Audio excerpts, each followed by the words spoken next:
de pie ante el mundo, de rodilla ante Dios. Meditemos la palabra en el día de hoy, en el nombre de Dios Padre, Dios Hijo, Dios Espíritu Santo. Señor, báñanos con tu Espíritu, regocija dentro de nosotros tu hermosa y bella luz. Danos sabiduría, inteligencia, discernimiento. Danos el poder comprender lo que es bueno y lo que es malo para hacer solo lo bueno, ya que eso bueno es grato a ti y es para el bien nuestro. Vamos a leer la primera lectura, primera de Juan 5, del 14 al 21. Queridos hijos, la confianza que tenemos en Dios consiste en que si le pedimos algo conforme a su voluntad, Él nos escucha. Si estamos seguros de que escucha nuestras peticiones, también lo estamos de poseer ya lo que le pedimos. Si alguno ve que su hermano comete un pecado de los que no llevan a la muerte, que pida por él y le obtendrá la vida. Esto vale para los que cometen pecados que no llevan a la muerte, porque hay un pecado que sí lleva a la muerte. Por ese no digo que se pida. Toda mala acción es pecado, pero hay pecados que no llevan a la mala muerte. Sabemos que todo el que ha nacido de Dios no peca, sino que el Hijo de Dios lo protege y no lo toca el demonio. Sabemos que nosotros, que somos de Dios, mientras que el mundo entero yace en el poder del demonio. También sabemos que el Hijo de Dios ha venido ya y que nos ha dado inteligencia para conocer al Dios verdadero.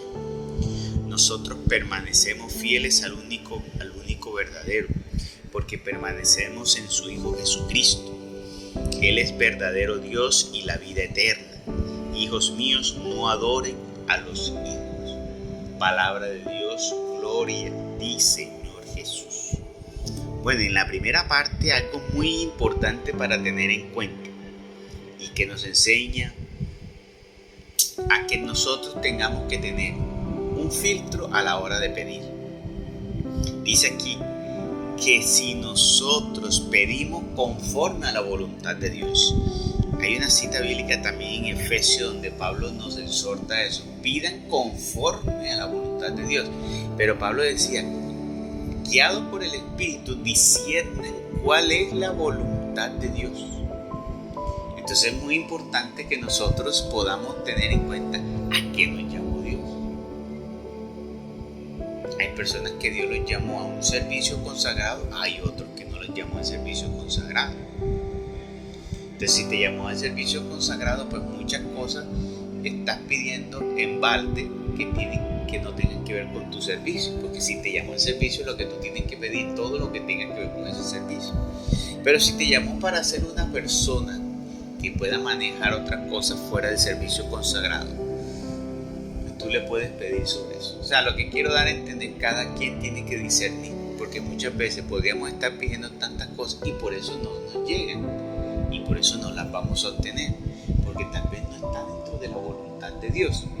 De tantas cosas que pedimos, no está dentro de la voluntad de Dios. Entonces, o no nos hace bien, porque a veces, o también puede ser que no es el momento, porque también a veces tiene un momento. Entonces hay que discernir los tiempos, el momento, lo que es grato de Dios en ese momento, qué es lo que quiere para nosotros.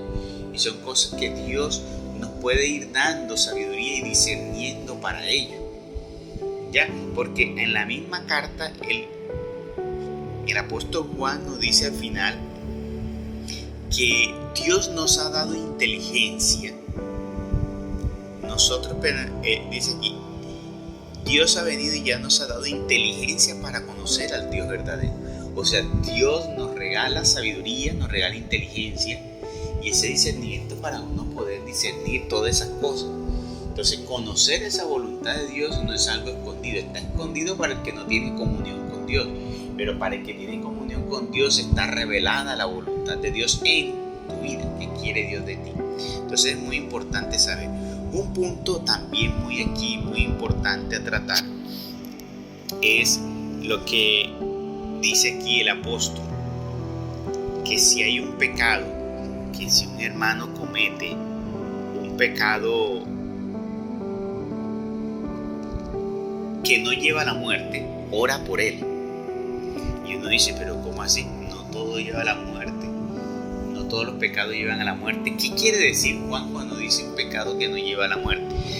Bueno, esos son aquellos pecados que la iglesia, no sé si alguna vez ustedes en el catecismo, cuando hicieron la primera comunión, cuando leí esta palabra, me acordé de ese catecismo de la primera comunión y de la confirmación. Creo que también le enseñamos sobre los pecados capitales y pecados veniales, se llaman eso, ¿ya? Los pecados veniales.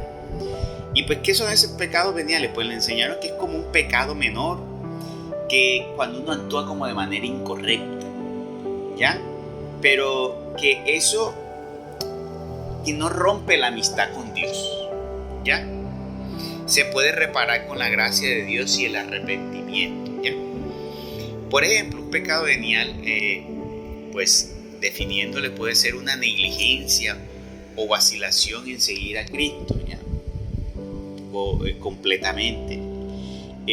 Una falta de amor en un acto que se hizo, una violencia, golpear a alguien, una incredulidad, ¿ya? Desobedecer la ley moral en materia grave, pero sin pleno conocimiento o consentimiento, ¿ya? Lo que trata de decir es que eso no rompe la amistad con Dios. Entonces, por ejemplo, cuando tú echas un chiste como que con doble sentido, pero después te diste cuenta, no, yo no puedo decir eso, se te salió una mala palabra, cogiste a alguien y de pronto en una situación te airaste y le hablaste groseramente. Bueno, hay cosas a lo que nos llamaron nosotros que las mentiras piadosas, ¿ya? Cosas como esas, cuando uno no tiene que ver con esos pecados que son graves, que nos llevan a la muerte, como de la idolatría, como la hechicería, el adulterio, vivir en la fornicación, ¿sí? El asesinar, el vivir en el robo. Ya, por lo general son situaciones que se hacen y que a veces son como el automático de lo que nosotros tenemos en nuestra vida y no controlamos ese automático y a veces lo hacemos sin plena conciencia. Entonces, dice Juan que debemos orar por ello, porque entonces, ¿qué hace parte de eso? Entonces es lo que nosotros llamamos la perfección. ¿Ya? Cuando usted hace una obra para perfeccionarlo, usted comienza a quitar solo los grumitos, las cosas pequeñas, las imperfecciones pequeñas.